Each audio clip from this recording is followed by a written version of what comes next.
Assalamualaikum warahmatullahi wabarakatuh. Kembali dengan manajemen keuangan dengan saya Tantina Haryati. Hari ini kita akan membahas tentang bab 8 di buku Sudana, yaitu terkait dengan penganggaran modal. Seperti yang kita ketahui sebelumnya, jadi capital budgeting itu terkait dengan keputusan investasi jangka panjang. Jadi intinya itu mempunyai dampak terkait dengan kelangsungan hidup perusahaan. Dan untuk menilai suatu investasi jangka panjang yang seperti itu didasarkan pada arus kas, jadi bukan laba akuntansi. Oleh karena itu perlu diidentifikasi arus kas yang relevan dengan investasi yang dilakukan. Dan terkait dengan arus kas itu ada arus kas masuk maupun arus kas keluar.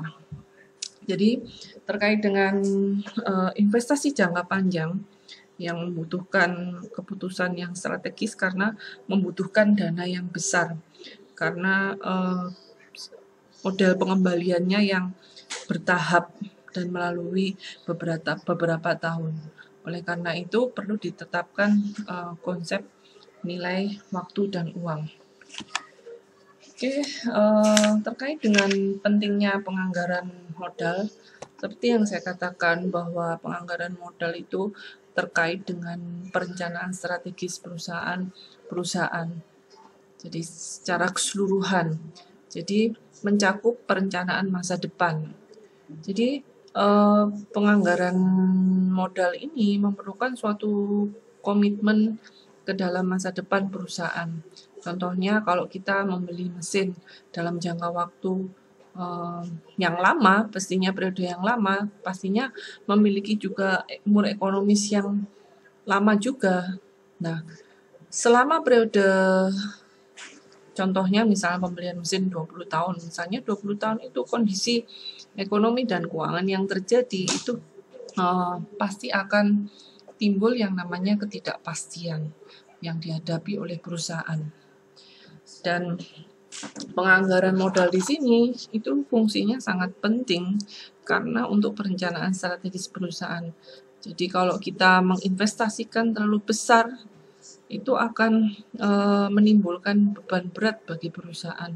Sedangkan kalau kita mengambil keputusan strategis perusahaan dengan menginvestasikan terlalu kecil, maka dapat mengakibatkan perusahaan kehilangan kesempatan dalam menguasai pasar yang ada.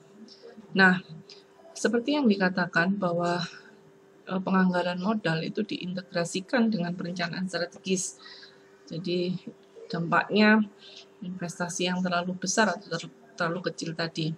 Kemudian yang kedua, penganggaran modal itu memerlukan biaya yang besar karena sifatnya adalah jangka panjang. Jadi perusahaan harus mempunyai rencana yang tepat untuk menginvestasikan dananya. Karena untuk menghimpun dana yang besar itu tidak mudah ya untuk investasi tadi. Kemudian pengambilan keputusan penganggaran modal itu juga melibatkan banyak pihak. Jadi termasuk di sini ada manajemen perusahaan maupun sumber daya yang mempengaruhi dari keputusan dari penganggaran modal tersebut. Jadi terkait dengan manajemen perusahaan termasuk semua pimpinan ya.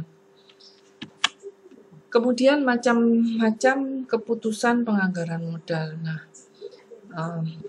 di sini pengelompokan keputusan memang dibuat untuk meningkatkan kualitas pengambilan keputusan. Jadi di sini proses administrasi untuk menyetujui dan mengawasi keputusan penganggaran modal itu berbeda untuk proyek yang berbeda juga.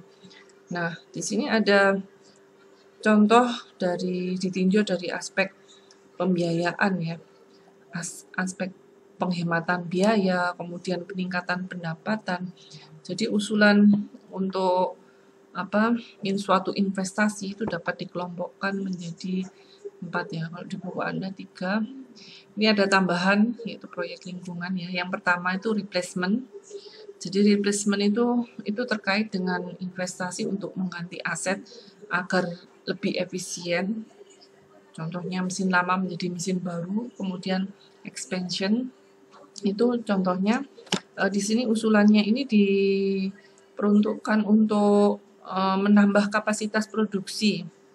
Jadi dari lini yang ada, misalnya menambah jumlah mesin dan sebagainya. Kemudian growth atau pertumbuhan ini digunakan untuk mengembangkan lini yang baru.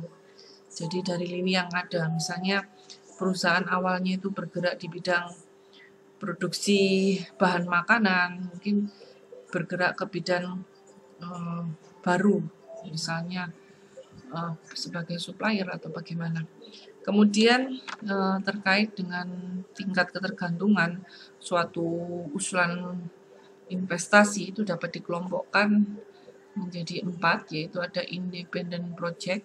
Jadi di sini 2 atau lebih proyek itu tidak ada keterkaitan, jadi berbeda dua proyeknya tadi. Kemudian di sini ada mutually exclusive project. Nah, kalau mutually itu 2 atau lebih dari usulan investasi atau proyek investasi itu mempunyai manfaat yang sama. Nah, jika semuanya layak, maka tidak semua dapat dilaksanakan, tetapi harus dipilih salah satu yang terbaik, itu kalau mutually. Kemudian commitment project, yaitu terdiri dari 2 atau lebih usulan investasi itu bersifat saling melengkapi. Jadi contohnya misalnya di sini gedung pertokoan dan tempat parkir ya. Kemudian substitute project, yaitu 2 usulan investasi yang bersifat saling menggantikan. Jadi contohnya salah satunya di sini Rinso ya, sabun bubuk. Kemudian ada juga sabun batangan atau sabun cair ya, sabun mandi cair dengan sabun batangan. Itu contohnya. Kemudian terkait dengan estimasi arus kas. Estimasi arus kas di sini seperti yang dikatakan bahwa suatu penilaian usulan suatu investasi itu didasarkan bukan pada laba akuntansi tetapi pada arus kas. Nah, arus kas itu harus sifatnya relevan. Artinya perubahan arus kas perusahaan. Jadi di sini arus kas yang terkait dengan perusahaan di masa yang akan datang. Jadi terkait dengan pengambilan keputusan perusahaan terkait dengan proyek investasi tersebut. Nah, di sini kita mengenal yang namanya ada incremental cash flow. Jadi di sini ada perbedaan arus kas perusahaan di masa yang akan datang dengan adanya proyek dan arus kas perusahaan tanpa adanya proyek. Berarti tanpa ada usulan, ada investasi. Nah, ada beberapa hal yang perlu diperhatikan terkait dengan suatu proyek.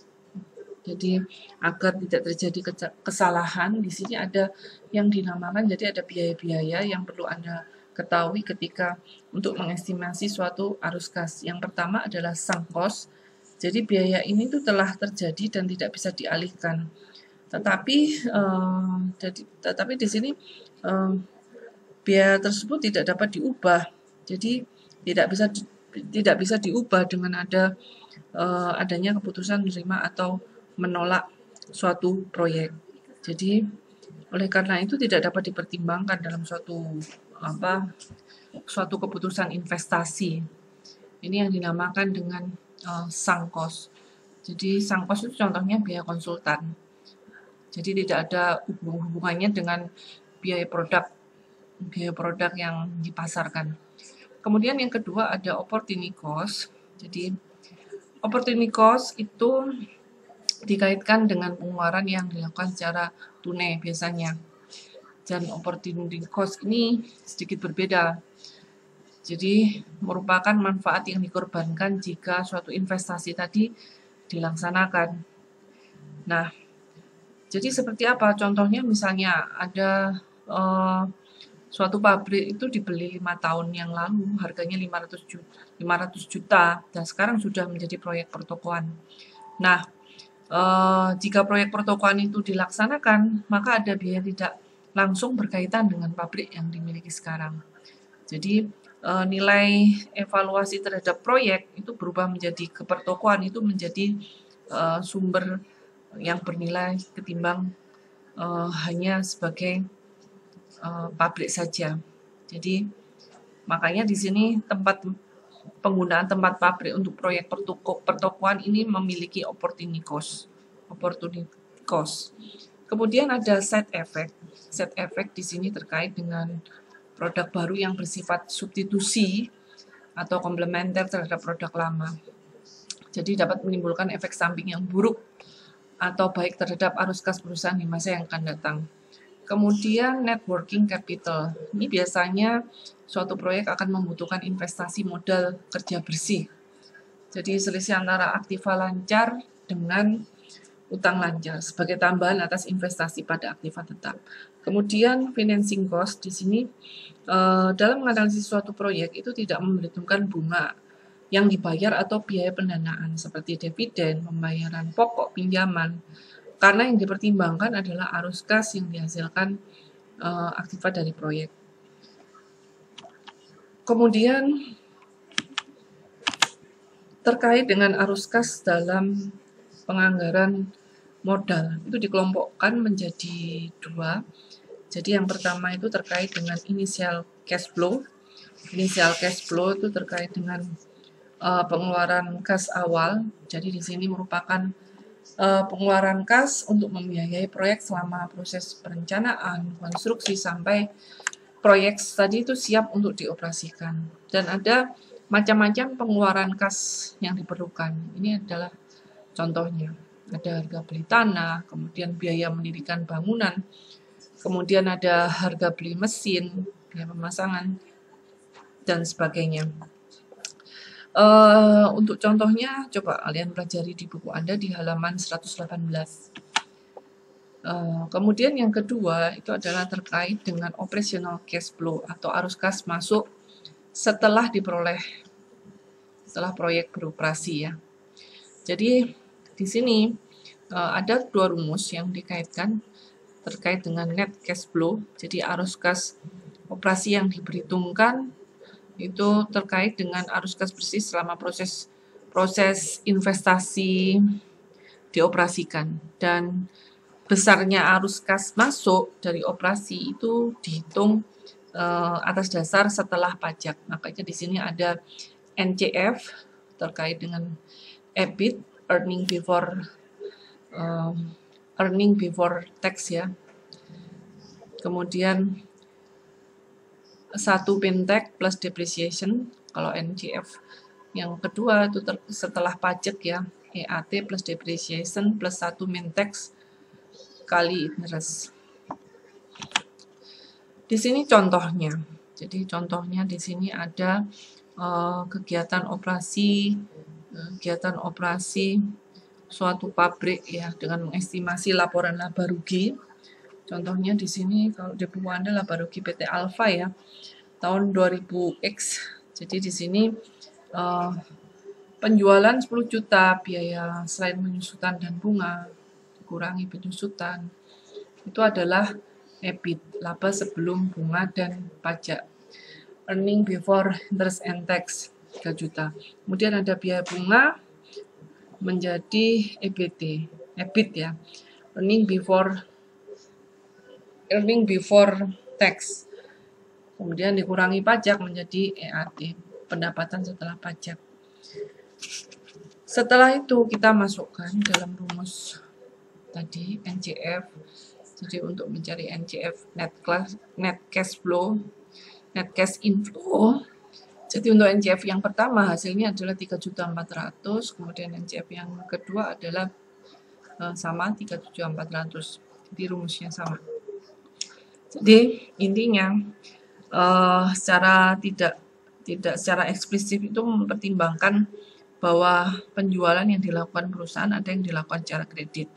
Jadi masih ada kemungkinan perusahaan itu biayanya masih terutang karena penjualan yang dilakukan secara kredit. Jadi Itu yang bisa saya jelaskan. Kemudian kita masuk ke untuk contoh soal yang terkait dengan pengembangan dari operational cash flow itu bisa Anda pelajari di halaman 120.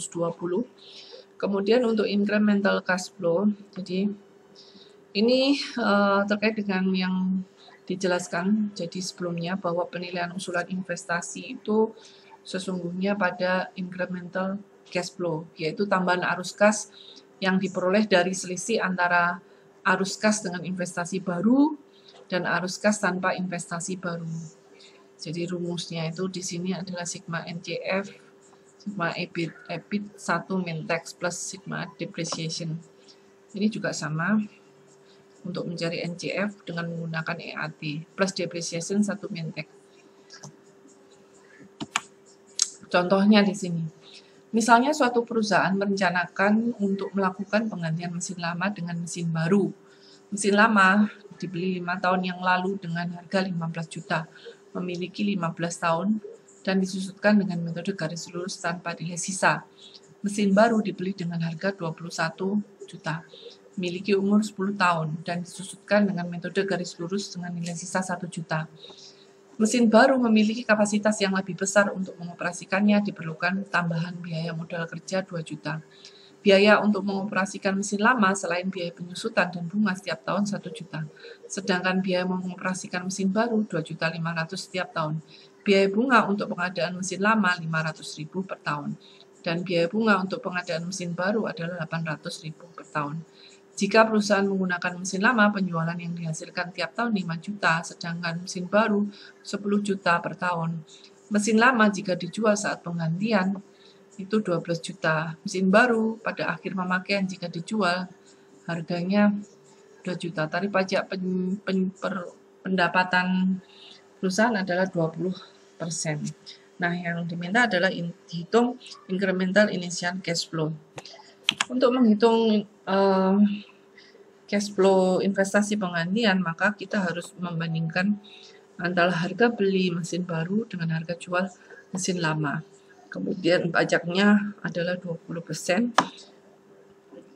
sehingga kita bisa mengetahui incremental initial cash flow-nya atas penggantian mesin, yaitu 11.400.000. Kemudian terkait dengan perhitungan cash flow investasi penggantian tadi, di mana di sini ada proyeksi untuk laba rugi mesin baru dan proyeksi laba rugi mesin lama, dan proyeksi laba rugi itu sendiri. Jadi berdasarkan tabel ini, maka bisa dihitung untuk incremental operational cash flow investasi penggantian atau NIF-nya adalah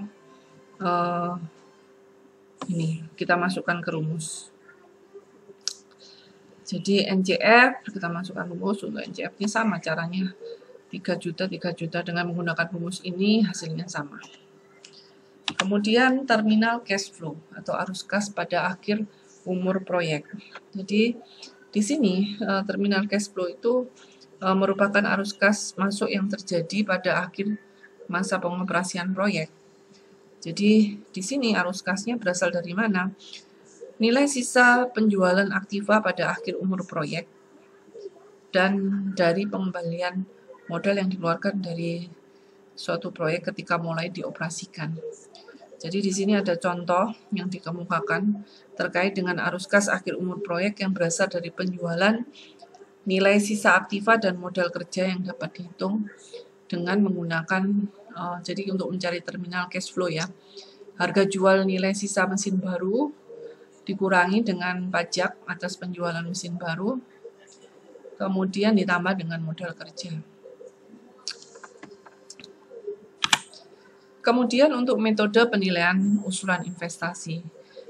Jadi untuk penganggaran modal itu sesungguhnya merupakan inti dari semua analisis keuangan, karena pengambilan keputusan strategis perusahaan itu adalah dianalisis dengan menggunakan metode berikut ini. Apakah layak apa tidak suatu proyek investasi, usulan proyek investasi. Ada 3 metode. Yang pertama menggunakan PBB, PBP, payback period dan NPV, kemudian ada IRR, PBB di sini terkait dengan PBB. Jadi PBB di sini periode waktu yang diperlukan untuk menutup kembali menutup kembali seluruh investasi awal yang dikeluarkan dengan menggunakan arus kas masuk yang diperoleh dari proyek tersebut. Ini adalah contohnya. Contoh untuk mengaplikasikan tiga metode penilaian. Jadi selain PBB ada NPV, Net Present Value, kemudian ada IRR, Internal Rate of Return. Contohnya ini. Jadi di sini ada 3 proyek yang bersifatnya ini mutually eksklusif ya. Jadi mutually eksklusif itu berarti mempunyai manfaat yang sama. Jadi jika semuanya layak, tetapi tidak semua bisa dilaksanakan, tetapi harus dipilih salah satu mana yang layak. Itu mutually eksklusif. Ini proyek A, kemudian ini proyek B, kemudian proyek C, kemudian tingkat PVIF-nya. Nah, di sini PVIF itu menunjukkan asumsi biaya modal atau tingkat keuntungan yang disyaratkan dari proyek tersebut adalah sama sebesar 10%. Dan artinya ketika proyek tersebut itu memiliki resiko yang sama. Kita bahas yang pertama. Jadi rumus untuk payback period itu adalah year before full recovery. Jadi sebelum ada full recovery plus unrecovery cost at start of year dibagi dengan cash flow during year. Jadi payback period di sini adalah periode waktu yang diperlukan untuk menutup kembali seluruh investasi awal yang dikeluarkan dengan menggunakan arus kas yang diperoleh dari proyek tersebut. Nah, di sini diketahui dari tabel di atas, maka proyek A itu 2 tahun, B 4 tahun, C itu 3 tahun. Berdasarkan payback period, maka durasi waktu yang paling kecil itu adalah proyek yang dianggap paling bagus, yaitu proyek A. Memang payback period itu memiliki beberapa kelemahan. Jadi karena yang pertama itu tidak mempertimbangkan semua cash flow. Kemudian tidak mempertimbangkan juga konsep nilai waktu uang. Nah, tapi kelemahan ini itu bisa diatasi dengan menggunakan metode discounted payback period. Jadi di sini misalnya dengan menggunakan, kalau di buku Anda dengan menggunakan proyek data C, maka investasi proyek C itu baru dapat ditutup kembali di tahun keempat. Jadi payback periodnya memang lebih lama untuk proyek C. Kalau misalnya memilih proyek C. Kemudian net present value. Jadi di sini net present value itu merupakan metode yang didasarkan pada arus kas yang didiskonto atau discounted cash flow. Dan implementasinya itu harus dihitung nilai sekarang dari arus kas masuk bersih yang diharapkan dari suatu investasi. Didiskonto dengan biaya modal dan kemudian dikurangi dengan investasi awal dari proyek tersebut. Rumus yang digunakan untuk NPV itu adalah NVP sama dengan NCF dibagi 1 plus K pangkat 1 sampai pangkat ke N dikurangi dengan IO. Kemudian dari menggunakan perhitungan NPV, maka didapat untuk masing-masing proyek NPV-nya. Jadi kalau kita melihat suatu proyek investasi itu dinyatakan layak atau tidak, maka adalah dengan melihat nilai NPV-nya. Jika NPV itu lebih besar daripada 0, maka layak diterima. Kalau kurang dari 0, maka tidak layak untuk diterima. Jadi untuk menggunakan rumus NPV proyek A, B, C yang layak adalah B dan C. Tetapi dari B dan C, nilai yang lebih tinggi adalah NPV yang lebih tinggi adalah proyek B. Maka yang dipilih adalah proyek B. Tetapi untuk NPV sama dengan 0 itu tidak berarti bahwa perusahaan atau suatu usulan proyek itu mencapai BEP. Tetapi proyek itu masih memiliki laba. Hanya saja laba tersebut sudah habis untuk digunakan yang lain. Salah satunya untuk membayar dividen, ya kan? Kemudian membayar investasi awal atau in-nolnya. Kemudian ini kesimpulannya ya. Kemudian yang IRR atau Internal Rate of Return. Jadi ini merupakan tingkat diskonto atau discount rate yang menghasilkan NPV sama dengan 0. Jadi rumusnya adalah NCF dibagi 1 plus IRR pangkat 1 sampai 1 plus IRR pangkat 0 pangkat N dikurangi dengan I0 sama dengan 0. Jadi berdasarkan rumus di atas, maka IRR itu dihitung dengan cara coba-coba. Jadi jika arus kas setiap tahunnya tidak sama, misalnya di sini dengan menggunakan proyek C, dihitung dengan menggunakan contohnya di tabel di bawah ini. Ini adalah contoh untuk proyek C, di mana hasil present value-nya adalah minus 1,65. Jika kalau kedua proyek yang lain juga dimasukkan dengan tabel yang sama, maka hasilnya proyek A dengan rumus NCF 1 per 1 plus IRR pangkat 1 sampai seterusnya itu, maka yang A adalah minus 200, yang B 22,8, yang C adalah 25,4. Jadi berdasarkan perhitungan IRR dengan tingkat diskonto untuk yang C ya khususnya itu 25,4, yang dihasilkan negatif hasil NPV yang mendekati 0 itu adalah proyek C, yaitu 25,4. Karena menurut metode IRR ini, suatu proyek dinyatakan layak itu jika IRR lebih besar sama dengan dari cost of capital atau sebaliknya. Jadi kalau tidak, maka proyek tidak layak diterima. Kemudian terkait dengan perbandingan hasil evaluasi proyek yang bersifat mutually eksklusif. Jadi di sini kita bandingkan dari semua hasilnya menggunakan 3 metode tadi, PBB, NPV, dan IRR. Untuk proyek A, proyek B, proyek C. Berdasarkan tabel ini, maka ketiga proyek ini memberi hasil yang berbeda.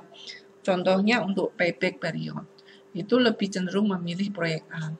Kemudian untuk proyek menggunakan NPV itu lebih cenderung memilih proyek B. Sedangkan IRR itu lebih cenderung memilih proyek C. Jadi permasalahannya atau berarti suatu investor itu adalah memilih proyek mana yang sebaiknya dipilih. Jadi mengingat masing-masing metode memberikan saran yang berbeda. Oleh karena itu perlu mengkaji kelemahan dan keuntungan dari masing-masing metode tersebut. Kalau dikaitkan dengan metode PBB,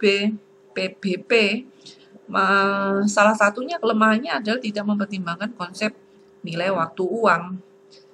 Dan padahal konsep nilai waktu uang itu sangat penting dipergunakan untuk menilai investasi jangka panjang. Jadi investasi tersebut menghasilkan arus kas itu tidak sekaligus memang secara bertahap.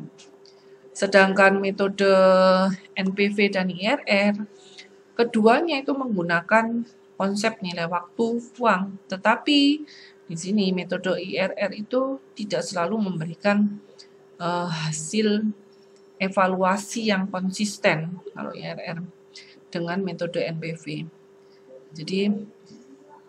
Jadi kasus penilaian usulan investasi khususnya untuk kasus penilaian usul investasi yang bernilai mutually eksklusif.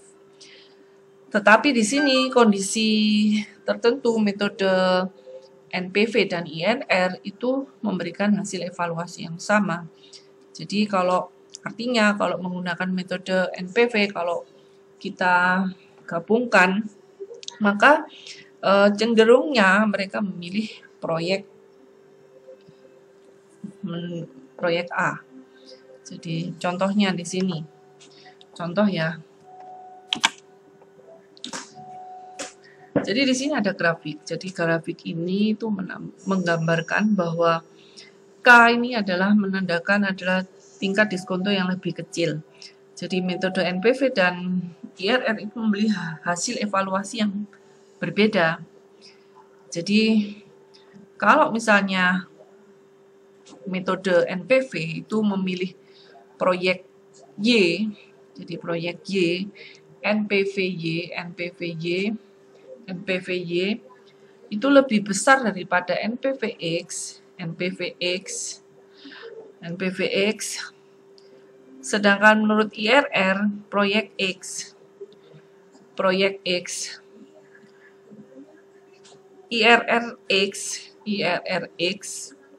itu lebih besar daripada IRRY. Sebaliknya, jika tingkat diskonto lebih besar dari K, maka metode NPV dan IRR memberikan hasil evaluasi yang sama, yaitu memilih proyek X. Nah, mana metode yang digunakan untuk pengambilan usulan investasi, NPV atau IRR? Ada salah satu penelitian yang dilakukan oleh Watson dan Copeland. Jadi di sini dikatakan bahwa metode IRR itu lebih inferior dibandingkan dengan NPV dengan asumsi yang apa? Asumsi tentang reinvestment rate. Jadi kalau berdasarkan metode NPV, jika beberapa proyek memiliki resiko yang sama dan tingkat keuntungan yang disyaratkan dari suatu investasi juga sama, sebesar biaya modalnya. Kalau menurut IRR, tingkat keuntungan yang disyaratkan adalah sebesar IRR-nya. Tapi hal ini kurang sesuai dengan teori hubungan antara risiko dan pendapatan. Dan yang kedua, metode IRR untuk kasus arus kas tertentu itu dapat menghasilkan IRR lebih dari 1 untuk IRR. Jadi lebih inferior. Jadi artinya di sini lebih cenderung ke NPV. Kemudian proyek dengan umur berbeda. Jadi di sini penilaian 2 atau lebih proyek investasi yang berbeda memiliki umur yang berbeda. Hasil penilaiannya kurang tepat jika dilakukan dengan umur masing-masing proyek. Hal ini disebabkan karena perbedaan umur proyek. Jadi ada 2 pendekatan terkait dengan proyek investasi yang memiliki umur berbeda. Yang pertama itu dengan menggunakan pendekatan pengulangan proyek, dan yang kedua dengan menggunakan pendekatan equivalent annual cost. Pendekatan pengulangan proyek di sini contohnya. Jadi perusahaan memiliki alternatif investasi proyek alfa ya. Jadi dengan umur 2 tahun dan proyek beta umur 3 tahun, dan kedua proyek tersebut bersifat mutually eksklusif. Ini adalah untuk proyek alfa dan ini untuk proyek beta. Jadi berdasarkan tabel yang tadi dengan asumsi biaya modal perusahaan 10%, maka NPV kedua proyek itu adalah untuk alfa 722.750, betanya 894. Artinya di sini NPV alfa itu lebih rendah dibandingkan dengan proyek beta. Nah, tetapi jika proyek alfa diulang 3 kali, artinya sama dengan menerima NPV sebesar 722 dari sekarang, untuk tahun kedua dan akhir tahun keempat adalah NPV-nya adalah 1813669. Sedangkan untuk proyek beta jika diulang 2 kali itu sebesar 1.565. Jadi berdasarkan perhitungan dari NPV dengan asumsi proyek tersebut dapat diulang, maka NPV alfa itu lebih besar dibandingkan dengan NPV beta. Kemudian di sini contohnya untuk perbandingannya. Kemudian pendekatan ekuivalen annual cost. Jadi kalau pendekatan ekuivalen annual cost ini berdasarkan pendekatan EAC. Jadi proyek yang dipilih itu yang memiliki EAC yang lebih kecil. Jadi EAC yang lebih kecil seperti apa? Nanti ada rumus yang digunakan untuk menghitung EAC. Jadi EAC-nya berdasarkan ordinary annuity factor. Itu bisa Anda pelajari di buku Anda halaman 129 sampai 130. Kemudian terkait dengan capital rationing untuk proyek dengan ukuran yang berbeda. Jadi jika suatu perusahaan memiliki usulan proyek investasi yang bersifat independen dan perusahaan dihadapkan dengan keterbatasan dana, maka perusahaan itu tidak dapat melaksanakan semua proyek yang dinyatakan layak diterima. Nah, berkaitan dengan hal itu, maka proyek mana saja yang dilaksanakan? Contohnya di sini ada 5 usulan proyek investasi ABCD yang membutuhkan investasi awal yang berbeda untuk umur masing-masing 5 tahun.